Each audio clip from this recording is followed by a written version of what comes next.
Bonjour les amis, ici Stan Carré, sophrologue et coach en développement personnel. Dans cette vidéo, je vais vous expliquer comment vous pouvez vaincre la colère définitivement. C'est une manière très efficace que j'ai trouvé de la vaincre définitivement. Donc ici, vous me connaissez ou vous connaissez ma façon d'expliquer les choses.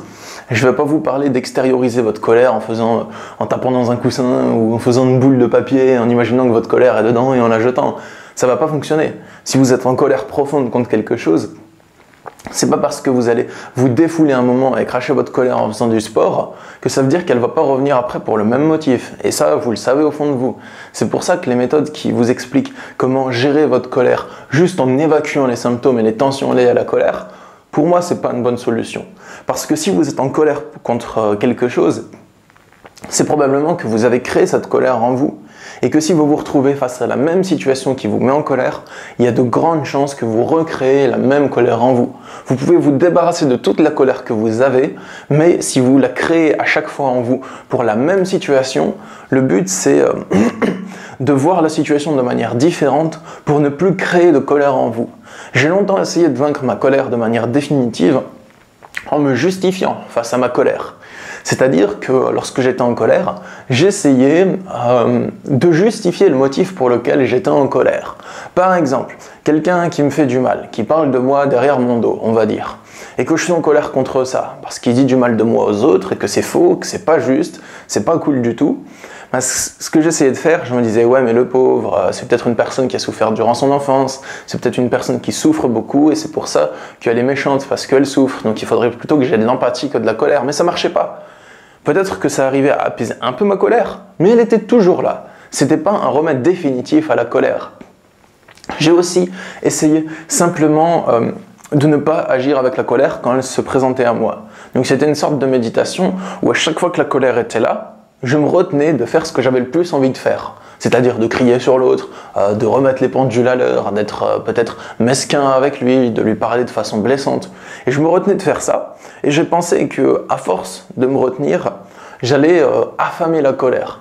C'est-à-dire qu'à force de ne pas lui donner ce qu'elle réclame, c'est-à-dire vengeance, justice, eh bien, ou même action, destruction, à force de ne pas agir de cette manière, j'ai pensé que la colère finirait par s'affamer, et donc qu'elle serait de plus en plus faible et que je pourrais la maîtriser, la dominer. Mais encore une fois, ça a fonctionné, hein. La colère a été beaucoup plus faible et j'ai pu avoir un bien meilleur contrôle sur elle. Elle ne me submergeait plus, j'étais plus en proie à une profonde colère que j'arrive pas à contrôler. Elle était là, elle se manifestait quelquefois, mais j'arrivais à prendre le dessus sur elle la plupart du temps. J'arrivais à ne pas me laisser gagner entièrement par la colère. Parce que moi, je suis pas quelqu'un qui va agir avec colère en hurlant, en devenant tout rouge, en faisant des trucs méchants aux autres, en essayant de les corriger. C'est pas mon genre de faire ça. Mais par contre, quand j'étais en colère contre quelqu'un, la colère c'est uniquement à moi qu'elle faisait du mal en fait. Elle me rongeait de l'intérieur. Elle me remplissait en fait. Comme si j'étais un réservoir qui se remplissait d'eau bouillante et je sentais la colère se diffuser dans mon sang, tel un poison qui se diffuserait dans mes veines. Donc, chez moi, c'était assez une expérience intense, mais intérieure. J'ai compris assez tôt dans ma vie que extérioriser la colère, donc faire du mal aux gens en fait, en pensant que c'est légitime parce qu'ils m'ont fait du mal en premier, c'était pas une solution. Après, ils vont juste vouloir se venger. C'est pas quelque chose qui va faire du bien, c'est pas quelque chose qui va m'apporter une valeur ajoutée dans ma vie. Même si sur le moment ça soulage, c'est clair, ça soulage de parler méchamment à quelqu'un alors que vous êtes plein de colère, ça soulage de le traiter comme du poisson pourri, de lui renvoyer tous vos problèmes à la tronche, ça soulage sur le coup, c'est clair. On se sent bien après avoir fait ça. Mais après l'autre, il a reçu ça, à moins que ce soit un sage et qu'il décide d'en rester là, il y a de très grandes chances qu'il veuille vous faire la misère en retour. Et une personne qui a été blessée, où vous les avez appuyé vraiment là où ça fait mal chez elle, ça dépend de la personne, hein. Si c'est un sage, il peut s'arrêter là. Il peut vous laisser croire que vous avez gagné par sagesse. Mais il n'y a pas que des sages dans le monde. Il y a beaucoup de gens que si vous leur balancez votre colère à la tronche, ils vont juste vouloir vous en faire baver parce que vous avez touché chez eux là où ça fait le plus mal. Et la vengeance de quelqu'un à qui vous avez fait de la violence gratuite, franchement, c'est pas une bonne chose. Si ça peut s'éviter, c'est cool. Surtout si votre adversaire, c'est un pervers narcissique, hein. Du coup, pour vaincre la colère, j'y arrive. La seule manière que j'ai trouvé de vaincre la colère définitivement, c'était pas de me justifier auprès de ma colère, parce que là, je lui donnais de l'autorité, du crédit. C'était pas non plus d'affamer ma colère et de me retenir simplement d'agir. J'ai compris que la colère, c'est un flux d'énergie qui circule à l'intérieur de moi. C'est une tendance qui circule en moi. C'est-à-dire que la colère, c'est une part de moi qui réclame de la justice. Et je me sens incapable à rétablir cette justice. Donc, je sens que j'ai besoin de justice, que j'ai envie d'avoir de la justice, mais intérieurement, je sens que je ne peux pas arriver à me donner cette justice que j'espère avoir. Admettons que quelqu'un parle de vous dans votre dos, pour reprendre le même exemple. Quelqu'un raconte des mensonges sur vous auprès de vos proches ou auprès de vos personnes qui vous connaissent un peu, de votre entourage professionnel par exemple. Ça, c'est un truc qui peut vous mettre en colère, parce que vous avez besoin de justice. Vous aimeriez bien que l'autre personne ne fasse pas ça, qu'on vous traite bien, qu'on raconte pas des mensonges sur vous, parce que c'est méchant, ça va vous faire du tort. Mais vous vous sentez aussi incapable de rétablir cette justice. Parce que vous sentez que l'autre, vous ne pouvez pas contrôler tous ses faits, ses gestes. C'est difficile ça. Donc il y a de la colère qui monte. Parce que vous voulez faire quelque chose dont vous sentez profondément que vous êtes incapable à ce moment-là. Donc il y a d'autres manières de vous accorder la justice que d'agir avec la colère. Le but, c'est pas d'oublier son besoin de justice si vous voulez apaiser la colère. Ça ne marchera pas parce que ce besoin de justice, il sera toujours là au fond de vous, à vous murmurer à l'oreille. Ce qui est important, c'est de s'accorder la justice d'une manière totalement différente que par l'usage de la colère et de la violence.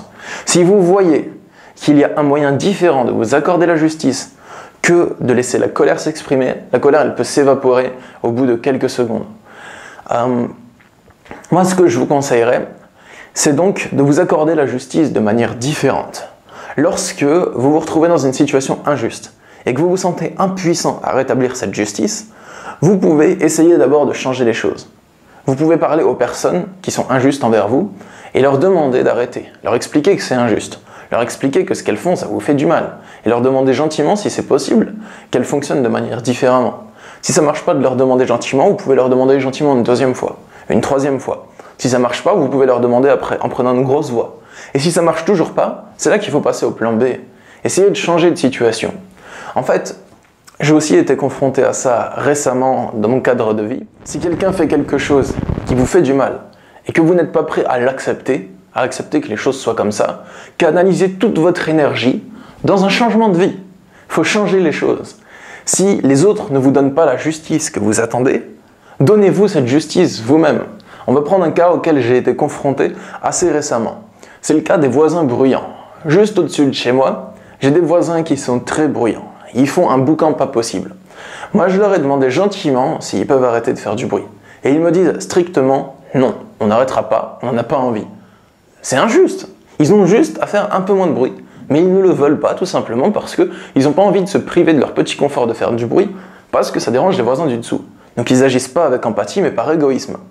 Donc moi, je leur ai demandé un nombre incalculable de fois gentiment d'arrêter. J'ai même essayé de prendre une grosse voix à un moment, je me suis dit peut-être ça va marcher, j'ai tout essayé. Et à partir de ce moment-là, où ça servait plus à rien en fait, il y a toujours du bruit, moi je trouve ça injuste, j'arrive pas à rétablir la justice en m'adressant à eux, donc ce que je vais faire, c'est canaliser toute mon énergie vers un déménagement, un changement de vie, parce que là où je vais déménager, je m'offre un coin calme. Si les autres ne peuvent pas m'offrir ce que j'attends, donc un coin au calme, je vais me l'offrir moi-même. Non pas en l'échangeant, parce que j'ai essayé et ça marche pas, mais plutôt en agissant. Donc pour résumer, si vous voulez vaincre votre colère, il faut utiliser la phénoménale énergie de changement qu'elle vous donne, l'énergie de destruction, de modification, de combat. La colère, c'est ça, hein. Il faut canaliser cette phénoménale énergie qui est très puissante, mais dans un autre changement, qui cette fois-ci n'est pas stérile, qui cette fois-ci va peut-être porter ses fruits. Si vous attendez que les autres soient justes envers vous, et qu'ils ne le sont pas, c'est à vous d'être juste envers vous-même et d'aller chercher cette justice ailleurs. Déjà en vous la donnant vous-même, en faisant ce qui est bon pour vous-même, pour vous créer un cadre de vie qui vous ressemble, et ensuite en allant chercher cette justice à l'extérieur, quoi. En vous donnant la meilleure vie possible. Ne comptez pas toujours sur les autres pour être juste, pour être bon envers vous. Essayez plutôt de vous demander pourquoi je reste dans une situation qui ne me plaît pas. Pourquoi est-ce que je reste ici et que je m'en vais pas? Si j'aime pas cette situation, si j'aime pas ces personnes, il y a forcément un truc que je peux changer. Et si vous êtes dans une situation que vous ne pouvez pas changer, parce que vous êtes en colère, je sais pas, quand quelqu'un vous parle mal dans la rue, ça arrive à tous les moments, vous pouvez pas anticiper ça. Bah du coup, acceptez qu'on puisse mal vous parler de temps en temps. Si ça n'a pas de conséquences directes dans votre cadre de vie, si c'est juste un petit moment dans la rue, acceptez que ça puisse se passer comme ça. c'est pas grave. Si quelqu'un me parle mal dans la rue, ben, qu'il me parle mal, c'est son problème. Hein. Après, moi, je vais plutôt concentrer mon énergie dans la journée pour m'accorder une belle vie. Lorsque quelqu'un me parle mal dans la rue et que je suis en colère, encore une fois, je me dis ça sert à rien de rester en colère à ce moment-là. Ça sert à rien de me dire oh il a osé me parler comme ça, mais plutôt d'utiliser toute mon énergie pour ne plus penser à ça, mais pour me construire un beau cadre de vie, donc pour travailler, avoir des beaux résultats et être de plus en plus à l'aise, de mieux en mieux dans mon cadre de vie. Si cette vidéo vous a plu, n'hésitez pas à la partager sur les réseaux sociaux pour aider tous vos potes qui pourraient rencontrer de façon passagère ou plus ou moins permanente pour certaines personnes de la colère. Sachez que je suis disponible en consultation de coaching, en développement personnel. Vous pouvez me contacter, il y a le lien dans la description. Je consulte par Skype, par téléphone ou dans mon cabinet de coaching. Et abonnez-vous à ma chaîne pour ne pas manquer mes prochaines vidéos. Quant à moi, je vous souhaite une très bonne journée et je vous dis à bientôt, prenez soin de vous. Au revoir.